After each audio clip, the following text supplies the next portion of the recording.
Assalamualaikum warahmatullahi wabarakatuh. My name is Arya Fatin Krisnansyah. I want to explain about similarities and differences work culture between Indonesian and my dream country, Japan.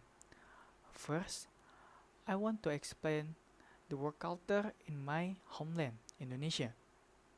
1. In Indonesia, the seniority system in work culture is not too visible, but still has to show respect and courtesy. 2.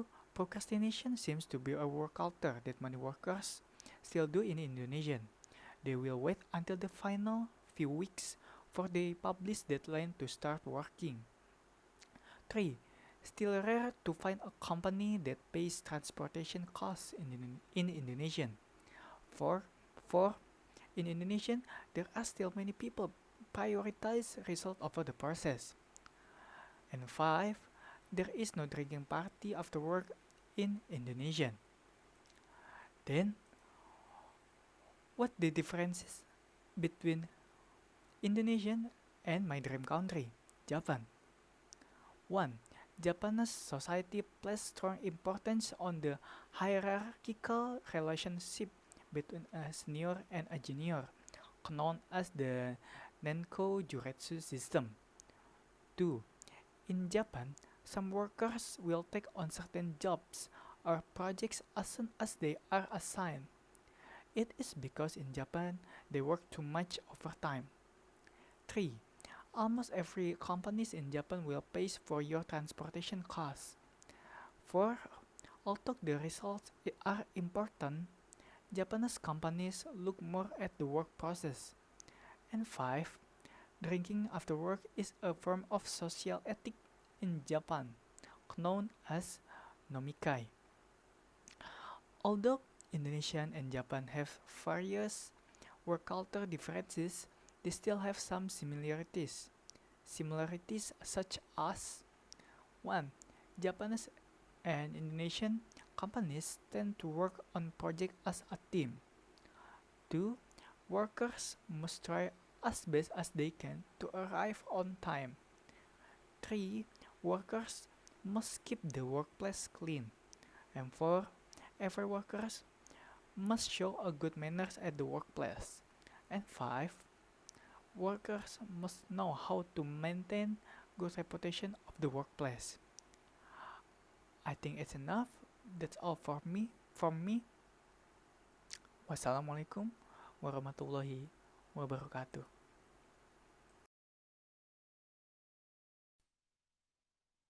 Assalamualaikum warahmatullahi wabarakatuh. So before I go to the topic, allow me to introduce myself first. My name is Riza Rifshandya, and in this moment, I'm going to explain about the similarities and the differences about work culture between my home country Indonesia and my dream country Japan. So let's start with Indonesia.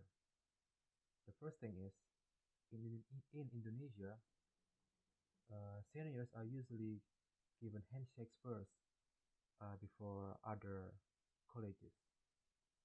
And then, secondly, Indonesians usually arrive on time or even late to their workplace. Next, Indonesians are mostly laid-back people and they are also chatty. So they are like to chat with their friends, they like to chat with other colleges in their workplace. And then next, for in Indonesia, there is an environment of making the leaders happy in an Indonesian workplace. So the juniors usually treat the leaders to make them happy.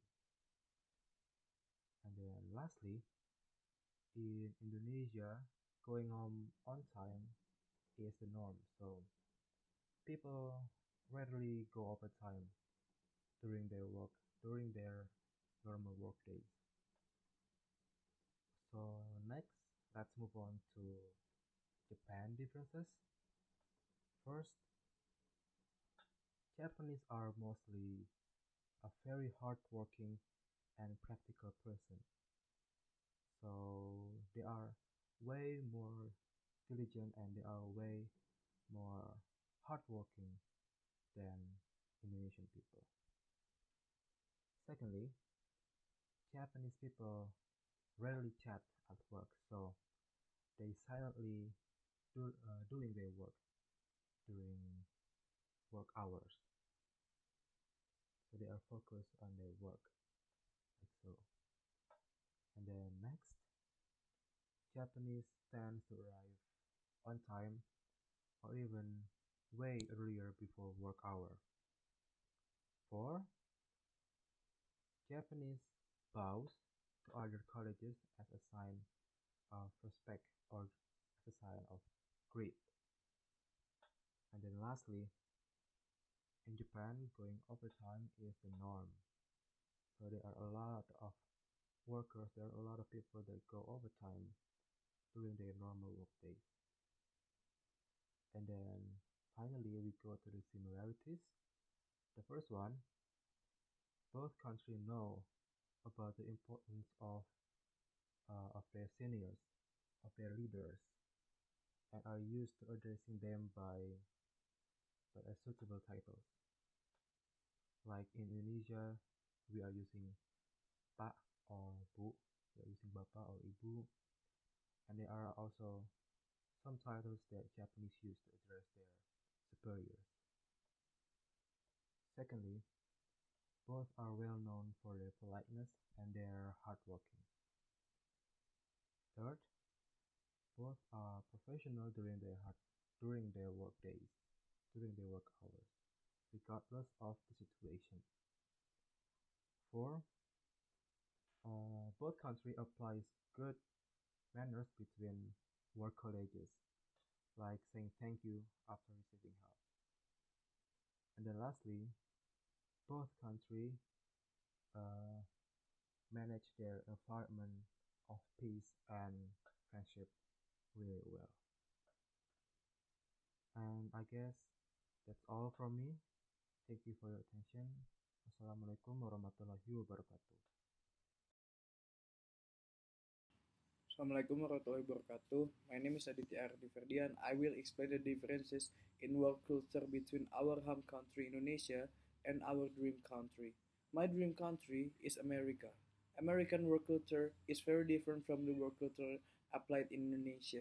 If the American work culture is individualistic, the work culture in Indonesia tends to apply a system of mutual cooperation or teamwork in Indonesia first. First, workers in Indonesia tend not to take their given time seriously even though they can still complete assignment on time.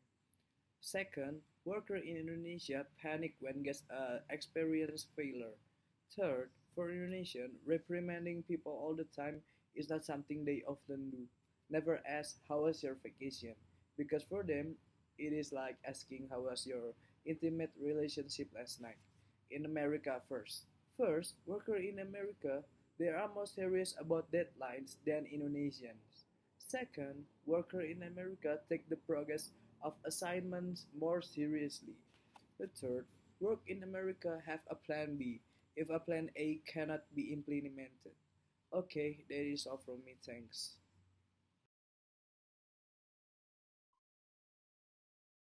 Hi, in this time I will explain about work culture in our home country and my dream country. In fact, there are so many different things about work culture uh, between home country and my dream country. But let me explain the comparison of work culture in Indonesia and South Korea. Firstly, in Indonesia, use a honorifics just for a boss or superiors. I mean, we can speak informal with the seniors, but in South Korea, use honorifics not only for a boss, we use honorifics for seniors too. And then we can speak informal to seniors like in Indonesia, but we have to speak formally to seniors. And and then in Indonesia, superiors will reprimand employees by calling them into the workspace and speaking privately, not openly. But in South Korea, superiors will act firmly on subordinates and will not hesitate to give clear warnings in front of colleagues, or employees.